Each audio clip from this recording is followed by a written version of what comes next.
Hey, what's up, people? So I was watching Survivor Series, and I peeped Christian's little rap, and basically I wanted to start this vid off before I get into the matches and everything. I wanted to challenge Christian to a rap battle. You guys cool with that? Okay, no objections. Let's get into it. J-Dub here, Survivor Series review. If you're not subscribed, I'm going to ask you to click the yellow button so you will know when I upload a vid. Now let's start the show. That was hot, right? 5 stars. Okay, let's get into the matches, alright? Enough embarrassing myself.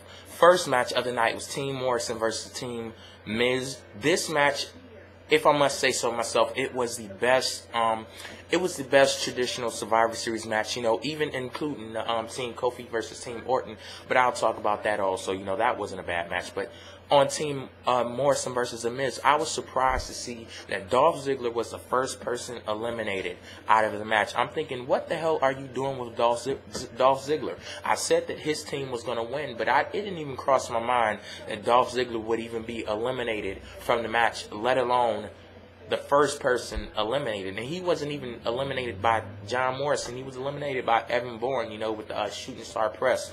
Of course, that's always impressive, but, yeah, Ziggler, he's one of my favorites in WWE right now, like the up-and-coming guys, but he ends up getting eliminated from the match first. And I said that, he had to win this match. He had to pin John Morrison to be seen as a legitimate contender, but I don't know. Maybe WWE is going in a new direction with Dolph Ziggler. Who knows? But it looked like they had a lot of stock invested in him, but I don't know where that's going now. This match, like I said, it was pretty good. It was a very athletic match. I actually got to see Drew McIntyre showcase. Like, how in the hell is Drew McIntyre showcasing a multiple person match when I don't even see enough of him in one-on-one matches? So, but he did pretty good in this match, and he was one of the survivors of his team. Team Miz ended up winning the match. The leftover members, Team Miz, Sheamus, and Drew McIntyre. Later on in the night, those 3 guys, had an interview backstage, and yeah, they were pushed as the future of WWE. And if these guys are the future, by what they displayed in this match, the future of WWE is looking pretty bright, if I must say so myself. Second match of the night, Batista versus Rey Mysterio. I was surprised to see this match put on so early in the night because these are 2 main event guys, and the match was like the second match of the night. But Team Morrison versus Team Miz, that was almost a 30-minute match. So yeah, Batista, Rey Mysterio. Batista ends up winning this match because the ref calls for this match to be stopped. Batista, he delivers 3 Batista bombs to Rey Mysterio, one after another. Then he attacks Rey Mysterio with the chair afterwards. He does a spine buster to Rey Mysterio on the chair. Funny thing about this, okay, I do know Batista was in his hometown, but the crowd was going wild for Batista actually booing Rey Mysterio at some points. But the funny thing about this with the WWE fans, a couple of months ago when you were supposed to cheer Batista, he was Roy Batista, he was Bourne, he was this, he was that. Now all of a sudden everybody likes Batista now that he's become heel. So yeah, it's still like the same person. All that's changed is like his, he's heel now, but, I guess I kind of understand because he shows more aggression. It's like a spark to Batista's character, so I guess I understand, Anyway, I did predict that Rey Mysterio was going to win this match. He didn't win, but, I was right in saying that Batista would totally take Rey Mysterio out, just decimate him, and he did end up, being carted off on a stretcher. Third match tonight, Team Kingston versus Team Orton. Team Kingston ends up winning this match once again. I was wrong, but, who cares? It was a good match. It wasn't, like I said, it wasn't the best Survivor Series match because Team Morrison versus Team Miz was the best one. But, yeah, this match didn't get good until, like, the end of the match where you had Christian and Kofi Kingston left over, and you had the 2 former world champions, Randy Orton and CM Punk, left over. At that point, that match got damn good. It was great to see Christian mixing it up with the former WWE champion and the former world champion. This basically proves, if you didn't know before, it proves without a shadow of a doubt that Christian needs to be on Raw or SmackDown, and he deserves to be on one of those shows because he can mix it up in the main event straight off the bat. Christian, he ends up getting pinned by Randy Orton. Then it leaves Kofi Kingston, the sole survivor of his team, For Kofi Kingston to win this match, he had to pin the former WWE Champion, the former World Champion, Randy Orton. He tags CM Punk, and Randy Orton jumps out of the match, and he's watching on the outside as a spectator. But, the match goes on. CM Punk goes for a roll-up pin on Kofi Kingston. Kofi Kingston counters that with his own roll-up pin. He pins CM Punk. Then that's when Randy Orton, the ultimate opportunist, he jumps in the ring. At this very moment, Randy Orton goes to attack Kofi Kingston. Kofi Kingston was already in motion for the Trouble in Paradise. He hits the Trouble in Paradise on Randy Orton. 1, 2, 3, match over and done with. That was a great way to end the match. If you were doubting Kofi Kingston's ability to be up there on almost on that main event level, there can't be any doubt anymore. Come on now. After this last episode of Raw, after this pay-per-view win, a spectacular pay-per-view win, you can't doubt Kofi Kingston anymore. Fourth match tonight, World Heavyweight Championship match, triple threat, Undertaker versus Chris Jericho versus The Big Show. This was a good match. It was not the better of the World Championship matches. I will get to the other triple threat match, pretty soon. But, Undertaker ends up winning this match.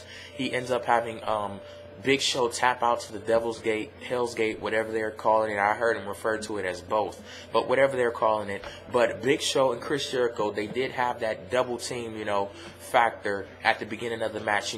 Chris Jericho, Big Show double teaming the Undertaker, but the Undertaker ended up getting the best of both of the guys. Undertaker ends up winning the match. They were all outside of the ring, almost into the crowd. It was a good match. It was not great. The Undertaker, he ends up retaining his championship by, like I said, making the Big Show submit. Fifth match of the night, Team Mickey versus Team Michelle. My attention was honestly somewhere else. I had a lot going on because I was, on the J-Dub Show website, so my attention was off of this match.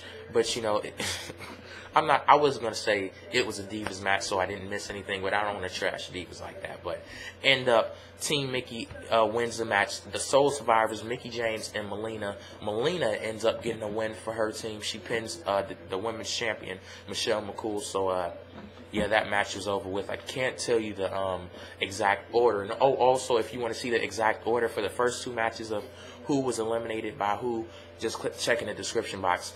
Final match of the night. Shawn Michaels versus Triple H versus John Cena for the WWE Championship. Did I not say that this match could possibly be the best match of the night? Did I not say, the build-up to this match, the storyline going into this match sucked, but the match is going to deliver? People were saying, oh, J-Dub, you're overrating this match. You're looking for too much out of this match. This match fucking delivered. I don't care what any of you say. Look, John Cena won the match, but who cares? You cannot... Okay, if a person won that you didn't want to win, you cannot, totally, say screw the whole match just because John Cena won. That was a damn good match. You had three faces. The crowd was going wild. This was the biggest Cena sucks chant, booing John Cena, that I've heard in a very long time. But, the crowd was really booing John Cena. But at other parts of the match, they were behind him. But they were really behind Shawn Michaels, really behind Triple H. Interesting thing about this, I was hoping and I was praying that Triple H and Shawn Michaels, they on this last episode of Raw, they were like, it doesn't matter which one of us wins as long as it's, one of us. So I'm thinking, they might go into this match like, let's not touch each other. Soon as the bell rang to the fucking match, Shawn Michaels does a sweet chin music to Triple H. I was totally fucking marking out. This match was a damn good match. Then Triple H was out of the match for a while, so it was just John Cena versus Shawn Michaels. But then, Triple H, he finally gets up and fucking spine buster to Shawn Michaels through the announce table. They weren't holding each other up. Shawn Michaels, he delivered a couple more sweet chin music to Triple H, delivered a couple to John Cena, and the sweet chin music, it ends up that was his downfall because he does a sweet chin music to Triple H. That takes his attention for a little bit. John Cena jumps up, does an attitude adjustment to Shawn Michaels. He does it on Triple H. Then he pins Triple H 1, 2, 3 match over and done with. John Cena retains the championship. That was a damn good match. I know it wasn't the best technical match. I know some TNA fans may come in here and say, oh, the Desmond Wolfe versus Kurt Angle, this was a better match. You know, this is why WWE is better than TNA. This wasn't the best technical match, but I will say, on record, Desmond Wolfe versus Kurt Angle, that was a damn good match. But this match was better than that match because WWE knows how to tell a story. WWE knows how to sell moves. Their wrestlers know how to sell moves. It's not move after move after move and, you know, action after action after action. They actually are down on the mat. You know, the ref goes for a count. It gets the crowd involved. And I think, you know, that is a great way of storytelling. And that's something that TNA needs to learn from WWE. You can put on a damn good technical match, but you need to learn a little bit of storytelling. This match wasn't the best technical match, but it was storytelling to a T. I am J-Dub. Peace out.